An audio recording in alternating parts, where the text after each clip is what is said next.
Hello दोस्तों, आपका electrician technical पे स्वागत है।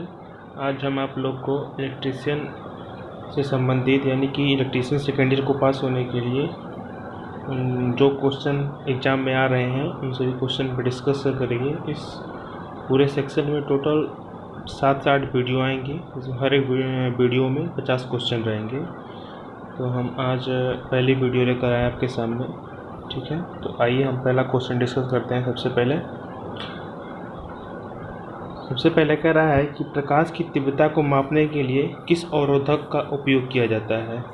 इसमें इसका सही आंसर है LDR। क्या ना, इसका सही ऑप्शन है LDR। LDR का फुल होता है लाइट डिपेंडिंग रजिस्टर होता है, जिसके द्वारा हम प्रकाश की तीव्रता को मापने के लिए अवरोधक का उपयोग इसका क्या करते हैं हम लोग, इसका उपयोग करते हैं, ठीक है।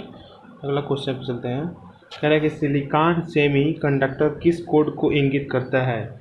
सिलिकॉन जो होता है, सिलिकॉन सेमीकंडक्टर किस कोड को इंगित करता है। ये आपका इंगित करता है BY126 को। BY126 को क्या करता है, हमारा इंगित करता है। इसको हम याद कर लीजिएगा। ये कोई लॉजिक क्वेश्चन नहीं, इसे रटने वाला क्वेश्चन होता है ये, ठीक है। नेक्स्ट क्वेश्चन आप कह रहा है कि फुल वेव रेक्टिफायर का इनपुट रिपल फ्रीक्वेंसी का पिन कितना होता है। इसका फार्मूला होता है आपका यह फिन बराबर 2 फिन, यानी कि सी ऑप्शन इसका क्या हमारा सही है, सी है, ठीक है। इसको याद कर लीजिए। नेक्स्ट क्वेश्चन है, कह रहा है कि एक सक्रिय घटक कौन सा है। सक्रिय घटक, देखिए दो घटक दो प्रकार के होते हैं। एक होता है एक्टिव एलिमेंट होता है, एक होता है हमारा पैसिव एलिमेंट, ठीक है ना। उसमें कह रहा है कि सक्रिय एलिमेंट हमारा कौन सा है। तो हमारा ट्रांजिस्टर क्या हमारा होता है, ये एक सक्रिय एलिमेंट है। हमारा क्या है, एक एक्टिव एलिमेंट है, ठीक है। और जो बाकी हमारा है इंडक्टर है, रजिस्टर है और कैपेसिटर, ये हमारे तीनों क्या हमारे पैसिव एलिमेंट कहलाते हैं, ठीक है। तो ट्रांजिस्टर हमारा क्या, हमारा एक सक्रिय एलिमेंट है, ठीक। अगला क्वेश्चन पे चलते हैं हम लोग। कह रहा है कि कौन सा अक्षर यौगिक पदार्थ कैडमियम सल्फाइड को इंगित करता है। यानी कि कैडमियम को कौन सा इंगित करता है, ठीक है।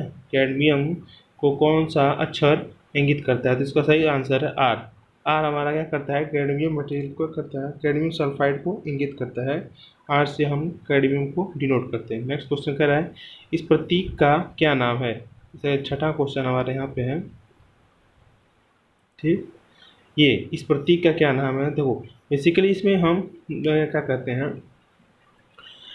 इसमें नैंड गेट है। एक हो गेट तीन प्रकार होते हैं। एंड गेट होता है, नॉट गेट होता है और गेट होता है।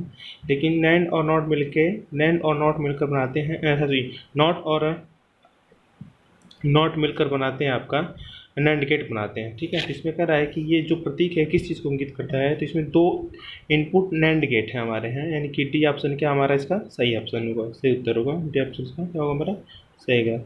अगला कह रहा है इसमें 7वां क्वेश्चन, एक निष्क्रिय घटक कौन सा है। यानी कि हमारा पैसिव एलिमेंट, जैसे कि पिछले क्वेश्चन में आपने देखा होगा उसमें एक्टिव एलिमेंट पूछा था। इसमें देखिए डायक जो है हमारा, ये हमारा एक्टिव एलिमेंट है। डायोड हमारा क्या है, एक्टिव एलिमेंट है। ट्रांजिस्टर क्या हमारा एक एक्टिव एलिमेंट है। लेकिन पैसिव एलिमेंट में जो ट्रांजिस्टर होता है हमारा, यानी सॉरी कैपेसिटर जो होता है, ये हमारा क्या है, हमारा एक पैसिव एलिमेंट कहलाता है। जिसका डी ऑप्शन क्या हो जाएगा हमारा सही हो जाएगा, यानी कि डी ऑप्शन इसका सही है। अगला कह रहा है देखिए इस क्वेश्चन में, इस डिवाइस सिंबल का नाम क्या है। तो इसको हम लोग बेसिकली बोलते हैं, हम लोग डायक बोलते हैं। इसको क्या बोलते हैं हम लोग, डायक बोलते हैं। क्या बोलते हैं इसको हम लोग, डायक। ये हमारा डायक का सिंबल होता है। डायक के सिंबल में बेसिकली करते क्या है कि एक ऐसे वृत्त में, और ये हमारा एक जो डायोड होता है एक उल्टा होता है और एक हमारा क्या होता है, हमारा सीधा होता है। ये ऐसे बना देते हैं। ये हमारा क्या कहलाता है, डायक कहलाता है, ठीक है। एक होता है ट्रायक होता है, लेकिन ये जो सिंबल दिया गया है ये हमारा किस चीज़ का है, डायक का है, ठीक है। नेक्स्ट क्वेश्चन आगे बढ़ते हैं। कह रहा है कि हेक्साडेसिमल प्रणाली में कितने वर्ण होते हैं। हेक्साडेसिमल प्रणाली में कितने वर्ण होते हैं। तो वो एक बाइनरी होता है, लेकिन इसमें पूछ रहा है कि हेक्साडेसिमल में कितने होते हैं, 16 होते हैं। हेक्साडेसिमल में कितने होते हैं हमारे, टोटल 16 होते हैं, ठीक है। अगला कह रहा है कि कौन सा इलेक्ट्रॉनिक सर्किट बिना इनपुट के AC सिग्नल उत्पन्न करता है। यानी कि कौन सा इलेक्ट्रॉनिक सर्किट जो है बिना AC सिग्नल के इनपुट उत्पन्न करता है। तो इसका ऑप्शन देख लेते हैं हम लोग। सबसे पहला इसमें ऑप्शन कह रहा है कि फिल्टर एसी सर्किट। क्या कह रहा है हमारा, फिल्टर एसी सर्किट, जो कि नहीं करता। ये हमारा क्या है, गलत है। अगला कह रहा है कि रेक्टिफायर। क्या कह रहा है, रेक्टिफायर, ये भी नहीं है, बिना इनपुट के नहीं कर सकता। एम्पलीफायर सर्किट, इसमें भी इनपुट हमें देना पड़ता है, जो लेकिन ऑक्सीलेटर सर्किट होता है हमारा, ये हमारा क्या होता है, बिना इनपुट के भी एसी उत्पन्न कर सकता है। नेक्स्ट क्वेश्चन अगला कह रहा है कि कौन सा उपकरण मापे हुए या परिरक्षित मात्रा का एक दृश्य प्रतिनिधित्व प्रदान करता है, यानी कि कह रहा है कि which instrument provide a visually represent of a measured और टेस्टेड क्वांटिटी। इसका सही ऑप्शन हो जाएगा हमारा जो कैथोड रे एक्सीलोस्कोप होता है, इसको एक ऐसी क्या कहते हैं, शॉर्ट फॉर्म में बोलते हैं CRO। ये हमारा इसका सही आंसर हो जाएगा। ठीक है, CRO हमारा क्या होगा, हमारे राइट आंसर, यानी कि कैथोड रे एक्सीलोस्कोप है जो मापे जो एक प्रतिनिधित्व उत्पन्न दृश्य उत्पन्न करता है। इट मीन्स जो स्क्रीन पे दिखाता है कि हमारा इतना, ये हमारा फ्रिक्वेंसी है, ठीक है ना, ये इतना है, तो ये जो हमारा कैथोड रे एक्सीलोस्कोप इसका सही ऑप्शन हो जाएगा। अगला कह रहा है कि जो एम्पलीफायर दिया गया है हमारा, इसका क्या नाम है। ठीक है, देखो ये बेसिकली एक हमारा पुश पुल प्रवर्धक होता है, ये हमारा क्या पुश पुल एम्पलीफायर इसे कहते हैं, पुश पुल एम्पलीफायर इसको कहते हैं। इसका सही ऑप्शन क्या हो जाएगा, class B push pull amplifier, यानी कि बी ऑप्शन इसका क्या होगा, हमारा सही हो जाएगा, B option is the right answer. ठीक, नेक्स्ट क्वेश्चन कह रहा है एक दोलन सर्किट में अनुनाद आवृत्ति की गणना करने का सूत्र है। ठीक है ना,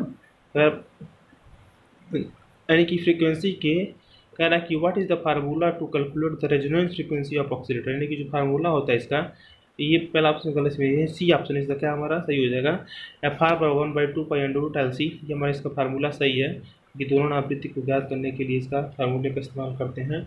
ठीक है, जो फ्रीक्वेंसी होता है वो इंडक्टर और कैपेसिटेंस के क्या होता है, हमारा इन्वर्सली प्रोपोर्शनल होता है। इट मीन्स अगर ये बढ़ता है तो हमारा क्या होता है, हमारा घटता है। ठीक है, नेक्स्ट क्वेश्चन कह रहा है 13वां, सिलिकॉन ट्रांजिस्टर के संचालन के लिए बेस एमीटर जंक्शन में न्यूनतम वोल्टेज की आवश्यकता होती है।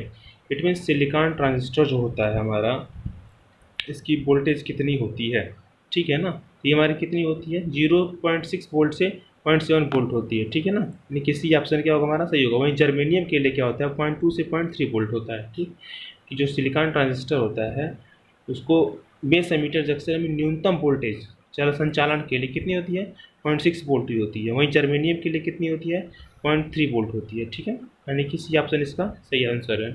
नेक्स्ट क्वेश्चन कह रहा है कि क्रमशः 4 रंग बैंड लाल, बैगनी, नारंगी और सोने के प्रतिरोध का शून्य अधिकतम मान क्या होगा। बेसिकली इसका फार्मूला होता है BB राय grade butane very good why, उसी फार्मूले से निकालोगे आप लोग।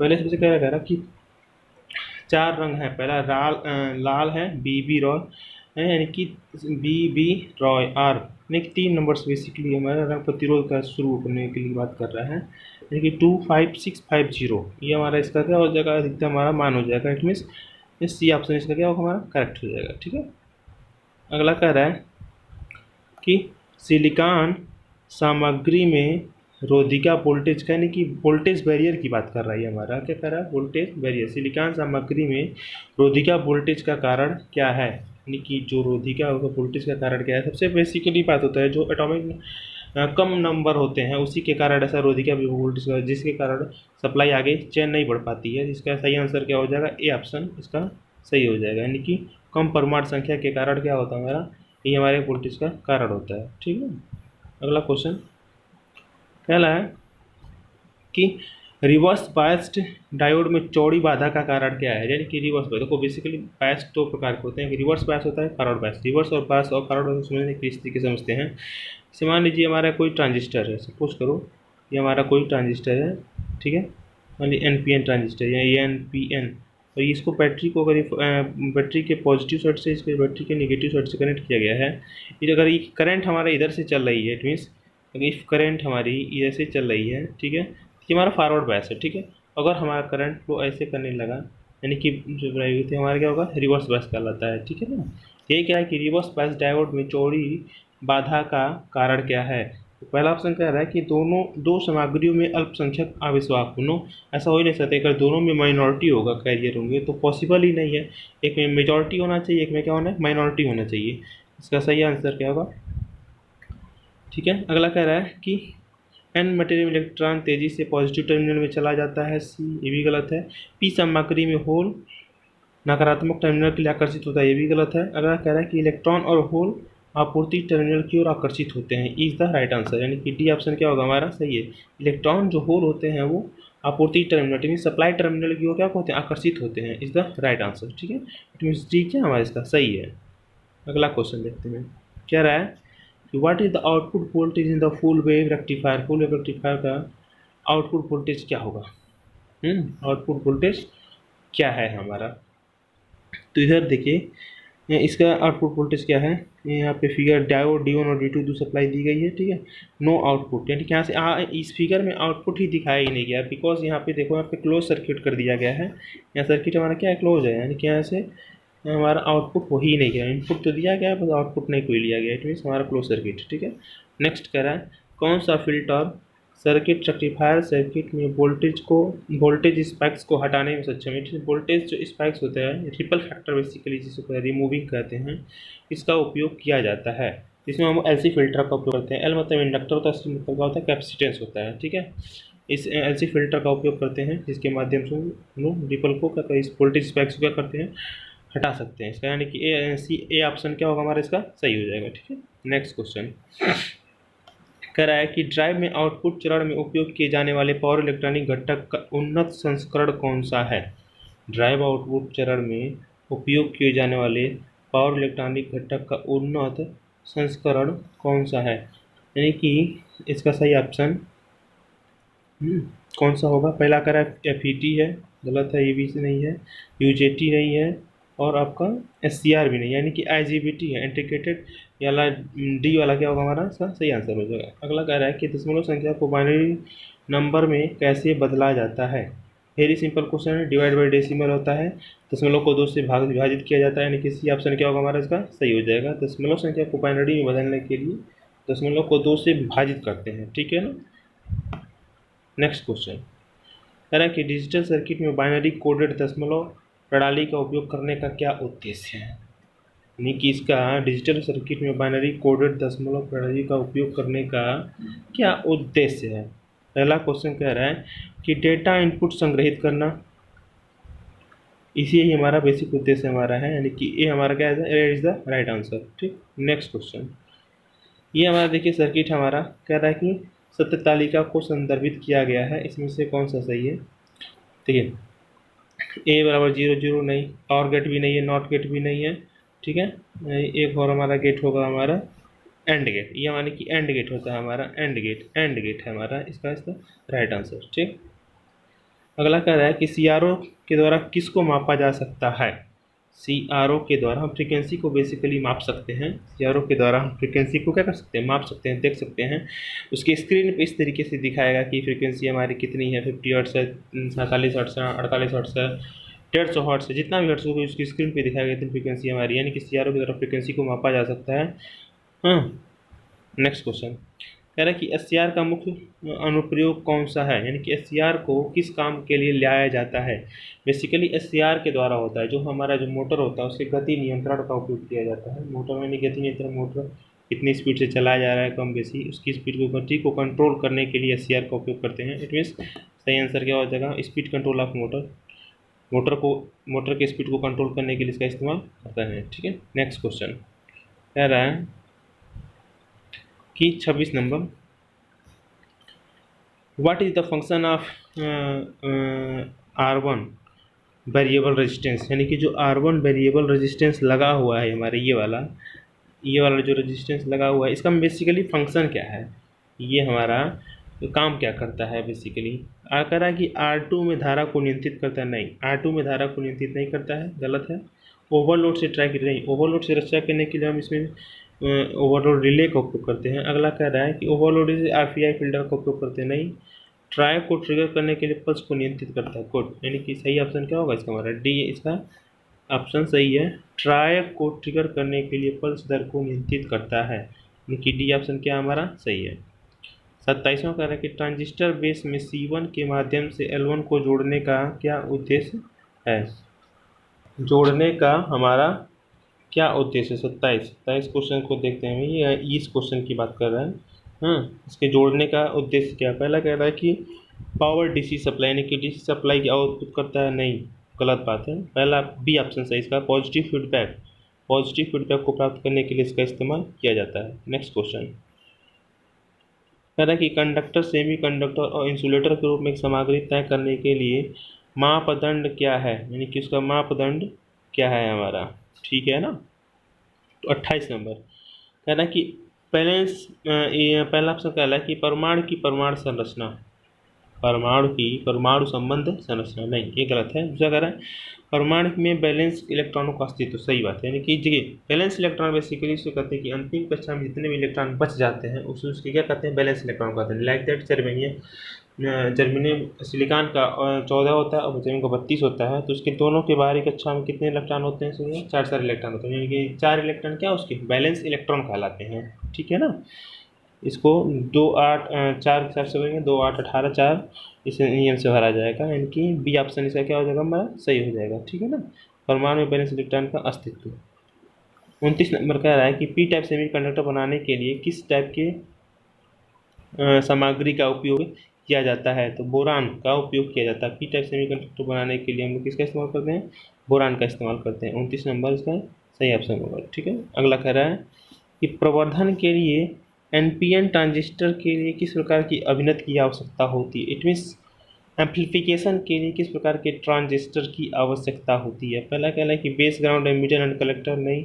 Base negative emitter positive collector, no. Base positive emitter negative collector, यानी कि सी ऑप्शन क्या होगा हमारा, सही हो जाएगा। सी ऑप्शन क्या हमारा सही है।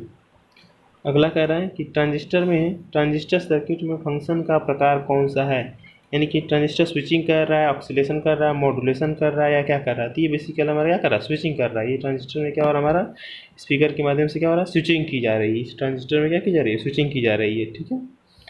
नेक्स्ट क्वेश्चन, एम्पलीफायर सर्किट में निगेटिव फीडबैक की आवश्यकता क्यों है। बेसिकली निगेटिव फीडबैक का इस्तेमाल क्यों करते हैं, सबसे पहले रिड्यूस टू डिस्टॉर्शन, यानी कि विकृति को कम करने के लिए ही हम लोग निगेटिव फीडबैक का इस्तेमाल करते हैं, ठीक है ना।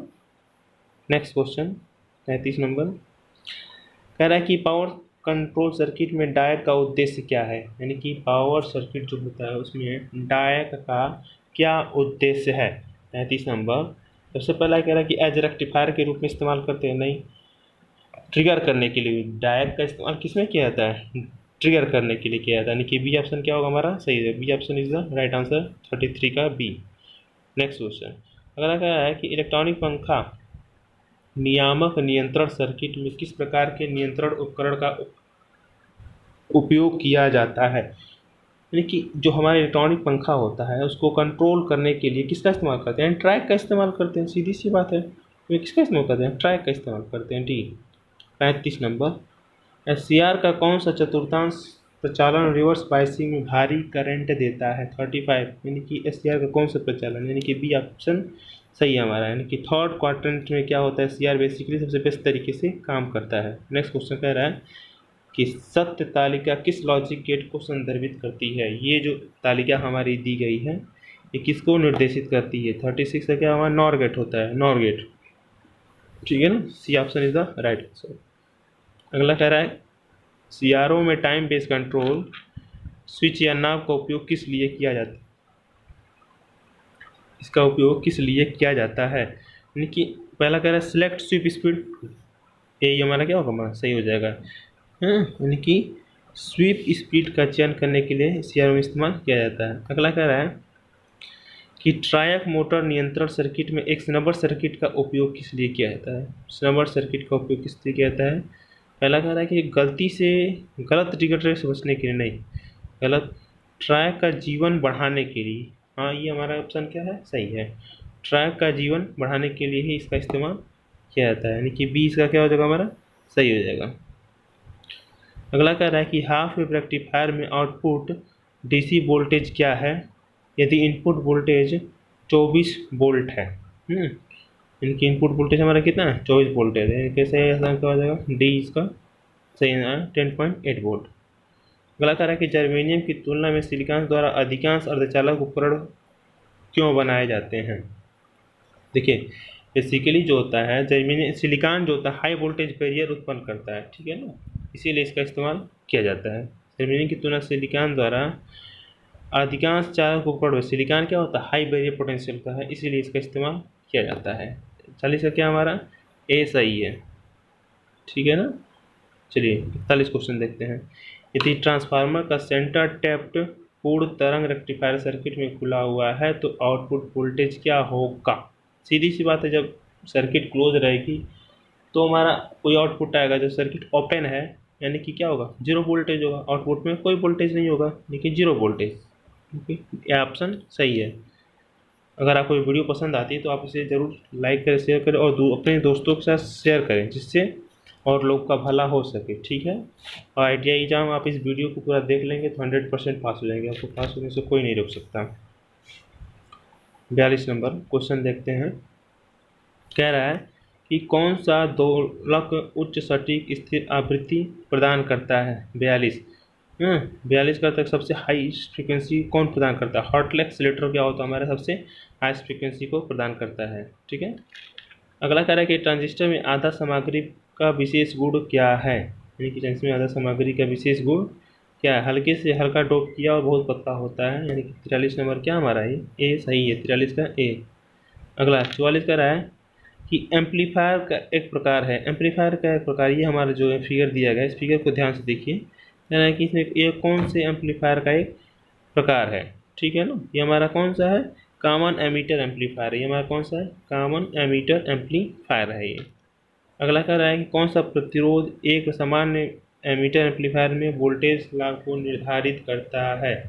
45 क्वेश्चन। ये हमारा कौन सा इसमें होता है, आरएल। जो आरएल लोड रेजिस्टेंस होता है ये हमारा क्या करता है, वोल्टेज लाभ को निर्धारित करता है। यानी कि आरएल हो, ये इज द राइट आंसर।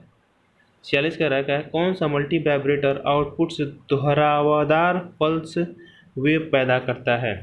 यानी कि कौन सा इसमें दोहरावदार पल्स वेव पैदा करता है। इसमें क्या है, attested multivibrator is the right answer. A 46 का ए ऑप्शन क्या हमारा सही हो जाएगा। ठीक है, अगला कह रहा है कि दोलक में एक फीडबैक नेटवर्क का उपयोग क्यों किया जाता है। दोलक में एक फीडबैक नेटवर्क का प्रयोग क्यों किया जाता है। 47 शोर के विरूपण को कम करने के लिए नहीं, 60 डिग्री से फेज शिफ्ट करने के लिए नहीं, ये जो होता है हमारा, इसका इस्तेमाल हम 180 डिग्री फेज को शिफ्ट करने के लिए इसका इस्तेमाल करते हैं। 47 का क्या होगा हमारा सी, 47 का C option is the right answer. 48 देखते हैं। फील्ड इफेक्ट ट्रांजिस्टर का मुख्य अनुप्रयोग हमारा क्या है। एफईटी का बेसिकली सबसे ज़्यादा उपयोग कहाँ किया जाता है। ये वोल्टेज कंट्रोल डिवाइस होती है। एफईटी क्या होती है भाई, वोल्टेज कंट्रोल डिवाइस होती है। ठीक है, 48 का ए ऑप्शन सही है। 49 नंबर क्वेश्चन देखते हैं। यूनी जंक्शन ट्रांजिस्टर का उपयोग क्या होता है। इसका उपयोग किसमें किया जाता है। What is the main function of unijunction transistor. इसका उपयोग करते हैं रिलैक्सेशन ऑक्सीलेटर में इसका इस्तेमाल करते हैं। मीन्स ए ऑप्शन क्या होगा हमारा इसका सही हो जाएगा। ठीक, अब 50 नंबर क्वेश्चन कह रहा है कि N channel J F E T का गेट टर्मिनल कैसे अभिनत है। ठीक है, तो ये हमारा क्या होता है, हमारा गेट पश्च अभिनत ही नहीं, गेट पश्च अभिनत नहीं होता, गलत है। गेट अभिनत भी नहीं है, गेट ड्रोन के साथ कनेक्टेड नहीं, गेट सोर्स के साथ पश्च अभिनत में है। यानी कि डी ऑप्शन क्या हमारा द राइट आंसर। ठीक है दोस्तों, आज के लिए, आज की वीडियो के लिए बस इतना ही। और नेक्स्ट टोटल 5 से 6 500 क्वेश्चन है। इसे 500 क्वेश्चन को 6-7 वीडियो में मैं कर दूंगा। आप ऐसा ही वीडियो को 2 से 3 बार देखें, आपका एग्ज़ाम आईटीआई में 100% पास हो जाएंगे और अच्छे नंबरों से पास हो जाएंगे। ठीक है, मैं आगे चैनल पर ऐसे ही लगातार वीडियो लाते रहूँगा। अगर आपको पसंद आती है तो आप मुझे मोटिवेट करने के लिए लाइक बटन दबा सकते हैं और सब्सक्राइब करें चैनल को, जिससे आगे की वीडियो कंटिन्यू रहे आपकी। ठीक है, धन्यवाद आपको इलेक्ट्रीशियन टेक्निकल में, धन्यवाद वीडियो देखने के लिए।